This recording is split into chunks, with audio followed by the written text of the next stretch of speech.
Praise the lord. ఈరోజు దేవుని వాగ్దానము, ఆయనను ప్రేమించువారు బలముతో ఉదయించు సూర్యుని వలె నుందురు. న్యాయాధిపతులు 5వ అధ్యాయము 31వ వచనము. సహోదరి సహోదరులారా, ఈ మాట ఎవరు చెప్పారు, ఎందుకు చెప్పారు, ఈ మాట యొక్క అర్థం ఏమిటి అనేది తెలుసుకోవడానికి ఈ వాక్య సందర్భాన్ని కూడా చూడాలి. న్యాయాధిపతుల కాలంలో ఇజ్రాయేలీయులు తరచుగా పాపంలో ఉండేవారు, విగ్రహారాధన చేసేవారు, ఫలితంగా శత్రువుల బానిసత్వంలోకి వెళ్ళేవారు. ఆ సమయంలో దేవుడు వివిధ న్యాయాధిపతులను లేపి వారిని రక్షించేవాడు.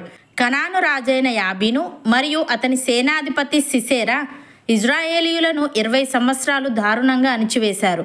వారికి 900 ఇనుప రథాలు ఉండేవి. ప్రజలు వారి అణిచివేతను భరించలేక దేవునికి మొరపెట్టుకున్నప్పుడు దేవుడు దెబోరా ప్రవక్తను మరియు బారాకును లేపాడు. దేవుడు సిసేరా సేనలను కిషోను నది వద్ద ఓడించాడు. సిసేరా పారిపోయి యాయేలు గుడారంలోకి వెళ్ళాడు. అక్కడ యాయేలు అతనిని చంపింది. ఇది ఒక అద్భుతమైన విజయమైంది. బలహీనమైన ఇజ్రాయేలు శక్తివంతమైన శత్రువులపై గెలిచింది. విజయానంతరం దెబోరా మరియు బారాకు ఒక స్తోత్ర గీతం పాడారు. అందులో దేవుని శక్తి, ప్రజల విధేయత, శత్రువుల వినాశనం, యాయేలు ధైర్యం మొదలైనవి వర్ణించబడ్డాయి. ఆ గీతం చివరిలో ఈ మాట చెప్పబడింది: యెహోవాని శత్రువులందరూ అలాగుననే నశించెదరు, ఆయనను ప్రేమించి వారు బలముతో ఉదయించు సూర్యుని వలె నుందురు అని. ప్రియులారా, ఈ వచనం కేవలం ఒక యుద్ధ విజయానికి సంబంధించింది మాత్రమే కాదు. ఇది ఒక సూత్రం. దేవునికి వ్యతిరేకులు చివరికి నశిస్తారు.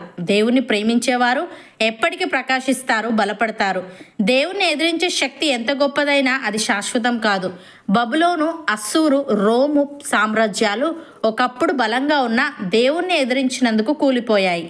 మనకు బలం లేకపోయినా, వనరులు లేకపోయినా, పరిస్థితులు వ్యతిరేకమైన దేవుని సహాయం ఉంటే విజయం ఖాయం. దేవుడు ఉంటే మనం ఉదయించే సూర్యుని వలె ప్రకాశిస్తాము. ఉదాహరణకు, గొలియాతుతో యుద్ధం చేసినప్పుడు దావీదు ఒక కుర్రవాడు మాత్రమే. కానీ దేవుణ్ణి ప్రేమించి ఆయనపై ఆధారపడడం వలన చిన్న రాయి కూడా శక్తివంతమైంది. ఆ రోజు నుండి దావీదు ఉదయించే సూర్యుడిలా ఎదిగాడు, రాజుగా నిలిచాడు. దానియేలు బబులోనులో బందీగా ఉన్నప్పటికీ దేవుణ్ణి ప్రేమించాడు. ఇతరులు పడిపోయినా అతడు దేవునికి నమ్మకంగా నిలిచాడు.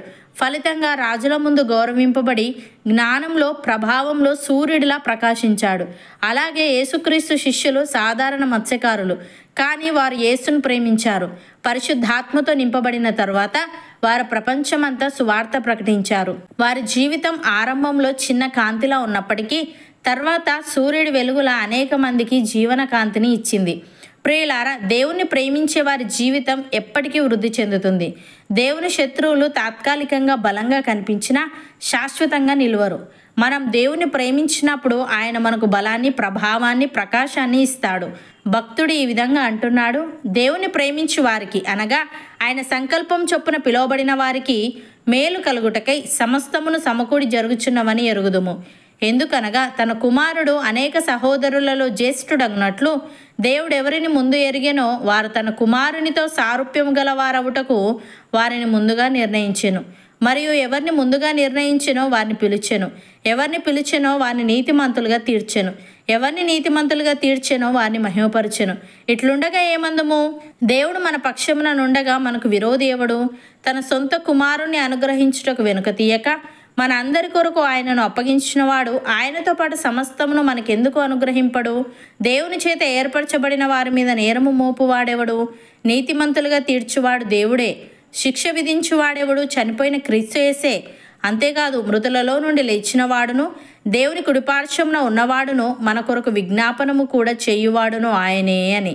సహోదరి సహోదరులారా, యేసు దేవుని కుమారుడని ఎవడు ఒప్పుకొనునో వానిలో దేవుడు నిలిచి ఉన్నాడు, వాడు దేవుని అందున్నాడు. మన ఎడల దేవునికి ఉన్న ప్రేమను మనం ఎరిగిన వారమై దాన్ని నమ్ముకొని ఉన్నాము.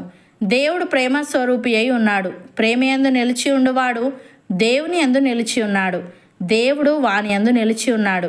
తీర్పు దినమందు మనకు ధైర్యము కలుగునట్లు దీని వలన ప్రేమ మనలో పరిపూర్ణము చేయబడి ఉన్నది. ఏలయనగా ఆయన ఎట్టివాడై ఉన్నాడో మనము కూడా ఈ లోకంలో అట్టివారమై ఉన్నాము.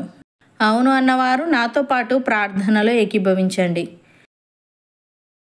పరిశుద్ధుడా, ప్రేమగల తండ్రి, నిన్ను ప్రేమించువారు బలముతో ఉదయించి సూర్యుని వలె నుందురని, శత్రువులు తాత్కాలికంగా బలంగా కనిపించినా శాశ్వతంగా నిలవరని మేము నిన్ను ప్రేమించినప్పుడు నీవు మాకు బలాన్ని, ప్రభావాన్ని, ప్రకాశాన్ని ఇస్తావని తెలియజేశావు. దేవా, మేము చిన్నవారమైనా, వనరులు లేకపోయినా, పరిస్థితులు వ్యతిరేకమైన నీకు నమ్మకంగా నిలిచి అనేకులకు ఆశీర్వాదమగుటకు సహాయము దయచేయమని నీ సొంత కుమారుని అనుగ్రహించుటకు వెనుక తీయక మా అందరి కొరకు ఆయనను అప్పగించిన నీవు ఆయనతో పాటు సమస్తమును మాకు అనుగ్రహించదువు గనుక నిన్ను ప్రేమించి మాకు సమస్తమును సమకూడి మేలు కొరకే జరుగుచున్నవని ఎరిగి ధైర్యంగా ఉండుటకు కృపచూపమని నీవు ఎట్టివాడవై ఉన్నావో మేము కూడా ఈ లోకంలో అట్టివారమై ఉండే భాగ్యము మాలో ప్రతి ఒక్కరికి నీవే అనుగ్రహించమని యేసుక్రీస్తు నామమున ప్రార్థిస్తున్నాము తండ్రి. ఆమెన్.